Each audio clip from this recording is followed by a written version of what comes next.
What if I told you that most people don't want love?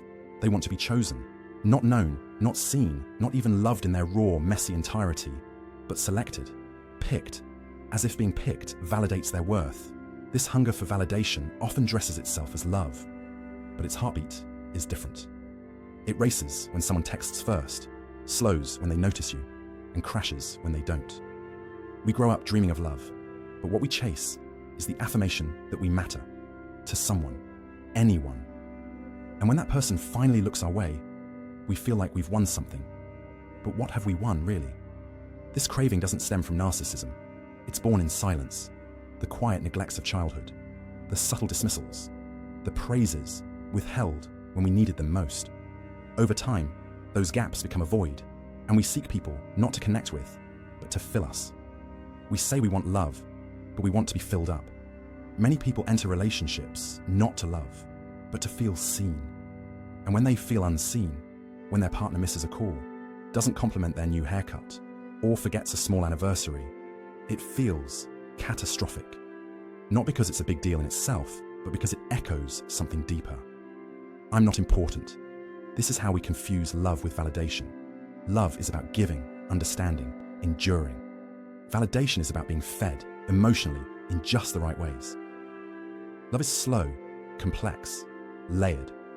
Validation is quick and addictive. It rewards us instantly, then leaves us wanting more. We start measuring love with bizarre metrics: how quickly someone replies, how often they initiate, how intensely they express their feelings. We don't ask, is this person kind? Do they truly know me? Do they challenge me to grow? Instead, we ask, do they make me feel special? Do they choose me every day? There's nothing inherently wrong with wanting to feel valued. We all need recognition.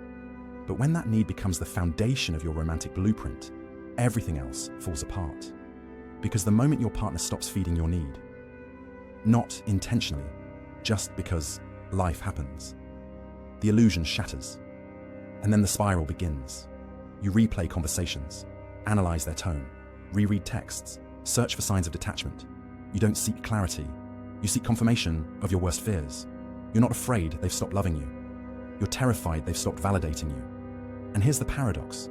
Validation isn't sustainable. No one can constantly mirror your worth. That has to be built internally. But when we don't have that inner scaffolding, we keep building relationships on sand, beautiful for a moment, then suddenly crumbling under the weight of unspoken expectations. You may find yourself jumping from person to person, thinking, this one will finally make me feel whole. And for a while, it works. The excitement, the attention, the rush of being seen. But slowly, the cracks show.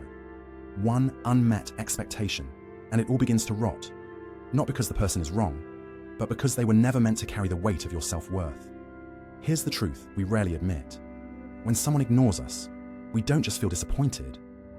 We feel erased.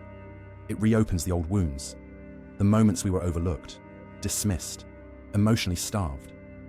And we think, if only they had seen me, I would have mattered. But no matter how many people see you, you'll never feel enough if you don't see yourself first. Validation feels like love because it's intense, but intensity isn't intimacy. One is a firework, loud, bright, and gone. The other is a candle, steady, quiet, enduring. We've confused emotional highs for deep connection. The butterflies, the obsession, the constant checking of our phones. We've labeled those as love. But butterflies are not proof of connection. Sometimes they're signs of anxiety, of fear, of abandonment, of our nervous system remembering past hurt. If you've ever felt empty after a romantic high fades, you're not alone. That's the withdrawal, not from love, but from the attention, the affection, the spotlight. When we say, I want to be loved, what we often mean is, I want someone to make me feel like I'm not too much or not enough. We want someone to rescue us from the deep-seated fear that if we were fully ourselves, messy, emotional, contradictory, we'd be abandoned. So instead of showing up authentically, we perform. We become the version of ourselves we think will be adored, softer, quieter, more agreeable, less intense. We shrink the parts of us that have been punished before. We smile when we're hurting. We say, it's fine, when it's not. Because we've learned that being chosen often means being pleasing, not being real. But here's where the damage begins. Every time you suppress a part of yourself to keep someone close, you lose a little more of who you are. You trade honesty for acceptance, truth for tolerance, and over time, you're left with a relationship that feels full of affection, but empty of truth. You might even start confusing connection with compliance. If someone agrees with you, supports your every idea, makes you feel good constantly, you call it love. But real connection requires friction. It demands that we show up, even when it's messy. It asks us to challenge, to disagree, to see each other fully, not just the curated versions.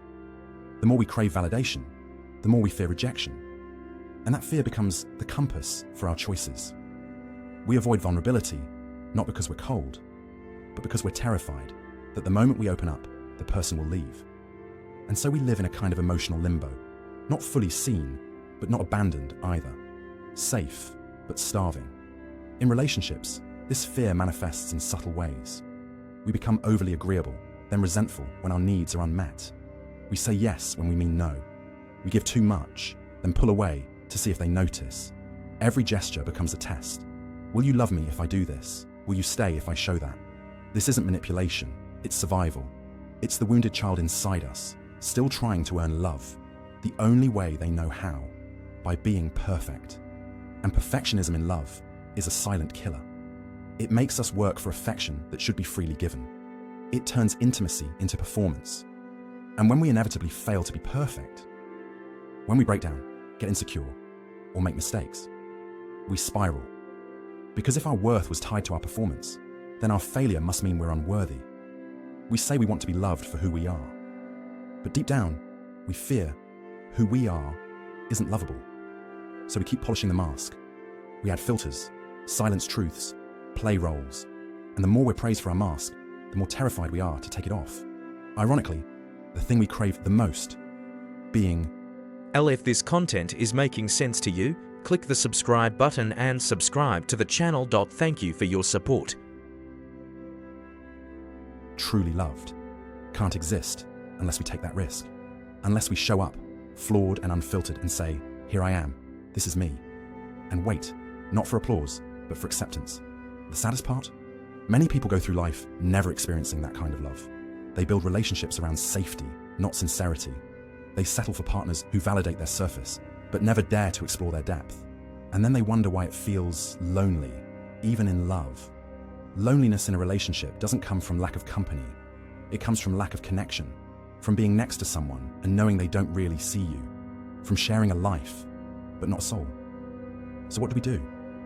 We start by asking the hard questions. Am I seeking a partner or a mirror? Do I want to grow with someone or just be admired?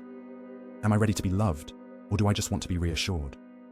Because the truth is, love isn't always comfortable. It won't always validate you. Sometimes it will call you out. It will ask you to grow. It will hold a mirror to your wounds, not to judge you, but to help you heal. Real love doesn't just say, I see you. It says, I'm staying, even when it's hard. But to experience that, you must be willing to let go of the performance, to risk being misunderstood, to disappoint, to be too much, or not enough, and trust that the right person will choose you anyway. Not because you made them feel good, but because they saw your truth and still reached for your hand. Until we do this, we will continue mistaking intensity for intimacy, attention for affection, validation for love. Here's the hidden tragedy of craving validation.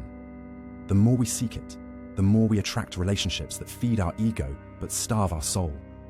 We draw in partners who mirror our surface, not our substance. They admire our confidence but don't see the anxiety behind it. They praise our kindness but never ask what it costs us. And in return, we feel seen but not known. And being seen but not truly known is a quiet kind of suffering. It's the smile you wear while your heart begs to be understood.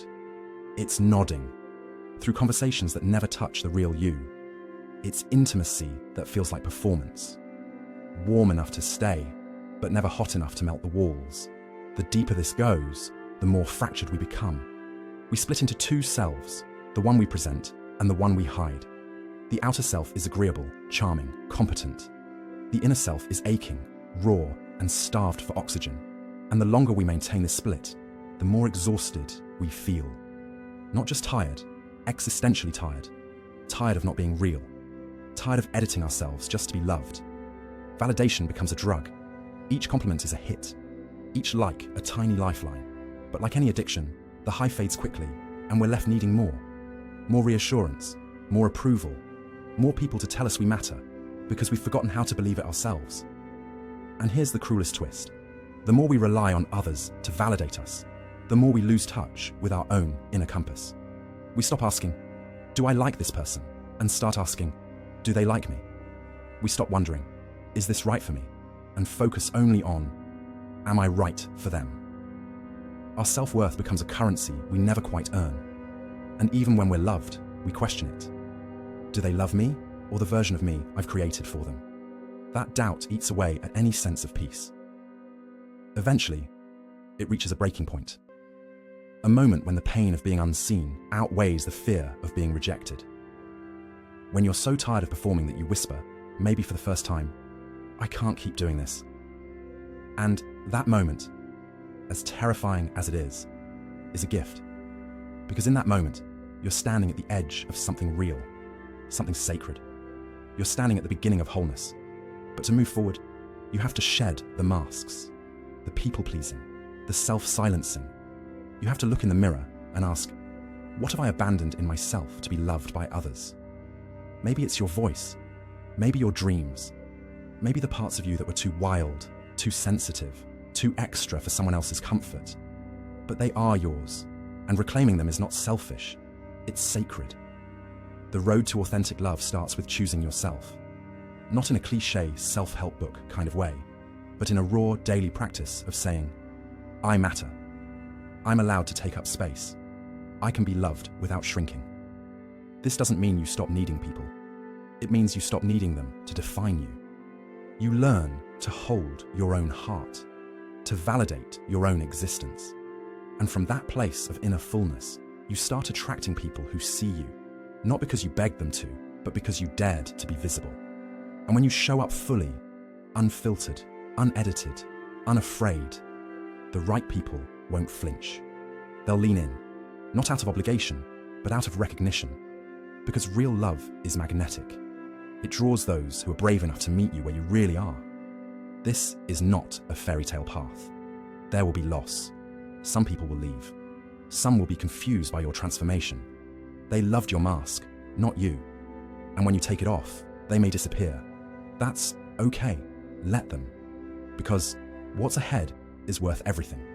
The risk of vulnerability brings the reward of resonance. The pain of loss clears space for presence. And the abandonment you feared becomes the liberation you needed. You are not too much. You are not unlovable. You are just asking the wrong people to see you. The right ones will. Somewhere along the line, we were taught that love must be earned through performance, perfection, and pleasing. We internalized the idea that our worth was conditional, a fragile thing that depended on others' approval. And so, we became actors in our own lives. Smiling on cue, agreeing to things we hated, editing our desires to fit into someone else's frame. But real love doesn't demand a costume. It doesn't ask you to shrink. It doesn't punish you for your depth, your fire, your truth. It doesn't withhold warmth until you're good enough. Love, real, sustaining love, is what remains when the masks fall off and the soul is still welcomed. And to experience that kind of love, we must first offer it to ourselves. This is the moment where the craving ends. Not because someone finally gave you enough attention, but because you stopped asking them to fill a void they never created. You looked within and saw the truth. The love you were starving for was always meant to begin with you. The journey of healing from validation addiction is not linear. It's not a clean-cut transformation. There will be days when you backslide, when a compliment lights up your nervous system like a drug, and you forget, just for a second, that you don't need it. And that's okay. Healing isn't about perfection. It's about awareness. It's about catching yourself in the pattern and gently choosing a new response. It's noticing the hunger for approval and whispering to yourself, I see you. But we're okay now. We've got us. Each time you do that, you reclaim another piece of yourself. You teach your nervous system that safety doesn't come from being accepted. It comes from being authentic. And slowly, your world begins to shift. You start speaking up more, not to provoke, but because your voice matters. You begin saying no, not to hurt others, but to honor your boundaries. You stop chasing, not because you don't care, but because you've stopped abandoning yourself to be chosen. And the more you choose yourself, the more life starts choosing you back. Opportunities flow to the authentic. Love sticks to the honest. Peace gravitates toward the brave. But most importantly, your relationship with yourself transforms. You go from critic to companion, from stranger to sanctuary, from someone who constantly doubts their worth to someone who protects it like a sacred fire. There's a power in you that no amount of rejection can destroy, a core self that existed before you were taught to doubt it, a knowing, a steadiness, a light. And once you touch that part, even just once, you'll never again believe the lie that you need someone else to tell you you're enough. You'll know. You'll walk into rooms without scanning for approval. You'll love without needing to be needed. You'll listen without molding yourself to be liked. You'll be free. Not in the loud, rebellious way we sometimes imagine freedom, but in a quieter, deeper way. The kind that allows you to rest in your own presence. The kind that no one can give you and no one can take away. You will finally understand that love was never the problem. The problem was mistaking validation for love, and now you don't. And that understanding, that shift, that's the moment everything changes. Because once you stop needing love to prove your worth, you're finally ready to receive the kind of love that does. One built on truth, one that holds your shadows, one that mirrors your wholeness, not your wounds. It will feel different. Less like fire, more like light. Less like a rush, more like recognition. You'll breathe easier, sleep deeper, move through the world without the weight of proving yourself. And when someone says, "I see you," you'll believe them, because for the first time, you see you too.